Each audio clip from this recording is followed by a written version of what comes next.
देखिए पहले नहीं का वीडियो, आप बोलिएगा तो सिर्फ आपका आवाज है, वैसा करना नहीं है आपका भी है। चलिए, इसमें टॉपिक है आपका, शीर्षक है क्या, ओ सदा नीरा, जिसके लेखक कौन है, जगदीश चंद्र माथुर। और जगदीश चंद्र माथुर का जन्म कब हुआ था, कब हुआ था, 16 जुलाई 1917 को। जगदीश चंद्र माथुर का जो जन्म हुआ था वह 16 जुलाई 1917 को हुआ था। और इनका जन्म स्थान कहाँ था, शाहजहांपुर, कहाँ है, उत्तर प्रदेश में, ठीक है। और उनकी जो शिक्षा हुई थी वे एमए किए हुए थे अंग्रेजी विषय से इलाहाबाद विश्वविद्यालय से, कब, 1941 में। और आईसीएसई की भी परीक्षा उत्तीर्ण हुए थे। और उनका निधन जो हुआ था वह 14 मई 1978 को हुआ था। तो प्रश्न है, ओ सदा नीरा शीर्षक से चंपारण क्षेत्र में बाढ़ की प्रचंडता के बढ़ने के क्या कारण हैं। सबसे पहले चंपारण, यह बिहार का एक जिला है, ठीक है ना।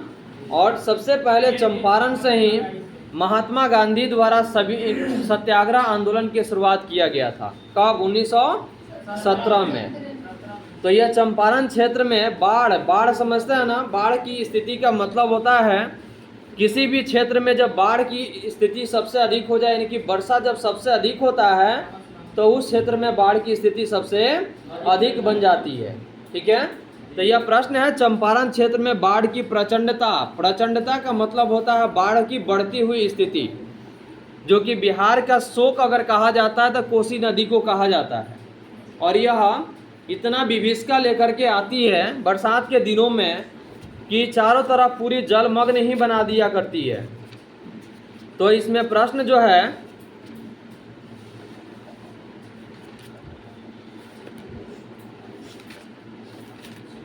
यह ओ सदा नीरा पाठ से है।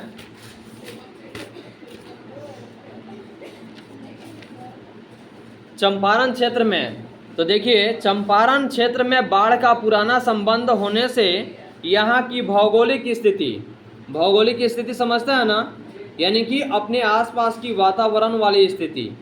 तो जो भौगोलिक स्थिति है वह ऐसी है कि इसे बाढ़ से बचाया नहीं जा सकता, क्योंकि वनों की कटाई तो मुख्य कारण हो गया। इसे बाढ़ से बचाया नहीं जा सकता है। हिमालय से निकलने वाली अनेक नदियाँ नेपाल से होते हुए बिहार की ओर आती है, जो नेपाल से बहुत से अधिक पानियाँ जो लेकर के आती है, जिसके कारण बिहार के लगभग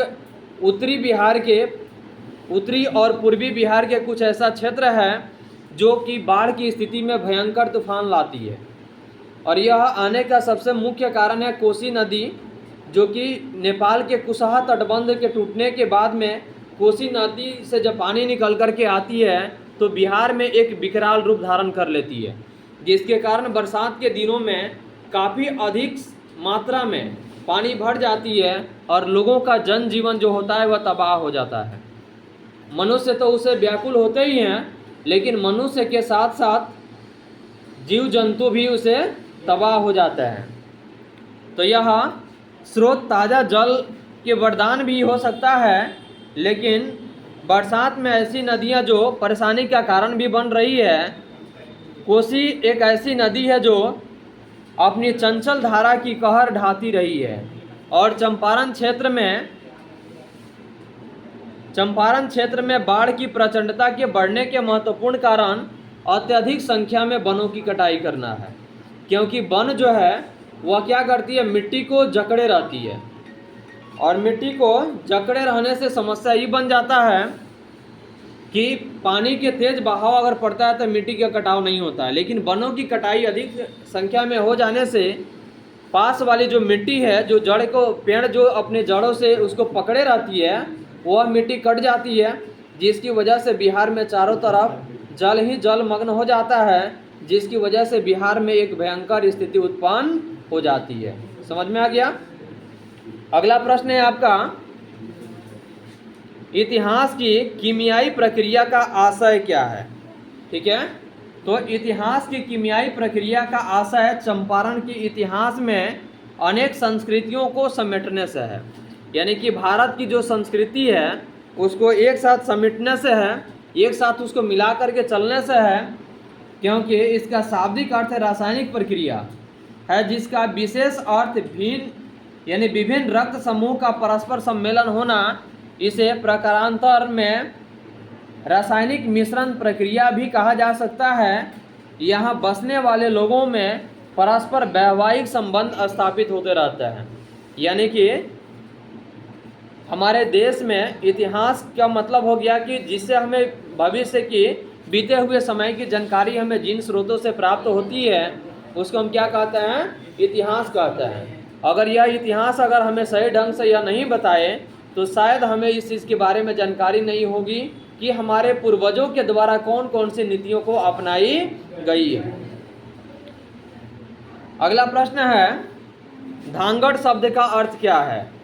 तो देखिए, धांगड़ शब्द का अर्थ है भाड़े का मजदूर। किसका मजदूर? भाड़े का मजदूर, जिसे 18वीं शताब्दी, और यह खास करके आदिवासी जाति के होते हैं। किस जाति के होते हैं? आदिवासी जाति के होते हैं। और यह 18वीं शताब्दी के अंत में नील की खेती के लिए सिलसिले में दक्षिण बिहार के छोटा नागपुर पठार से बिहार के इलाके में लाया गया था। इनमें स्त्री पुरुष दोनों शामिल थे और इन्होंने ढलती शाम के समय मंद प्रकाश में सामूहिक नृत्य करते थे। सामूहिक नृत्य समझते हैं? यानी कि सभी लोग एक साथ मिल करके नाचना, यानी कि सांस्कृतिक कार्यक्रम को करना, ये सब लोग किया करते थे, धांगड़ जाति के लोग। ठीक है। अगला प्रश्न है आपका,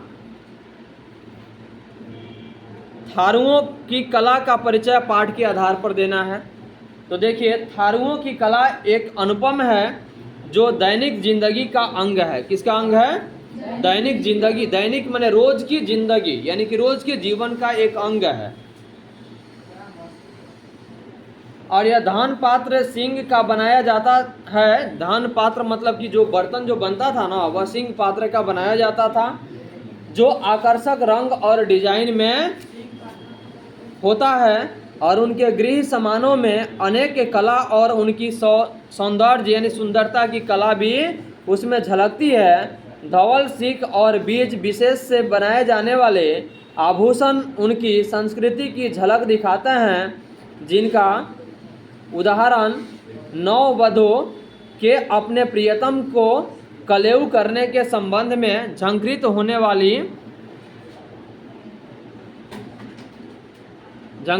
वाली बेनू से दिया है। ठीक है। यानी कहने का मतलब ये हुआ कि थारुओं की जो कला है यह सबसे अलग हट के है, यानी कि मनमोहक एक थारुओं की कला है। ठीक है। जो कि उनकी गृह काम यानी घर की जितने भी सामान्य वस्तुएं जो बनाते हैं उसमें तरह तरह के रंग बिरंगे चीज़ बनाते हैं। और उसमें सबसे एक महत्वपूर्ण उदाहरण है कि नववधू को अपने प्रियतम को कलेऊ करने के संबंध में एक बैनिया जो बनता था वह झंकार वाली होती थी, जो कि काफ़ी शोभनीय होता था। समझ में आया?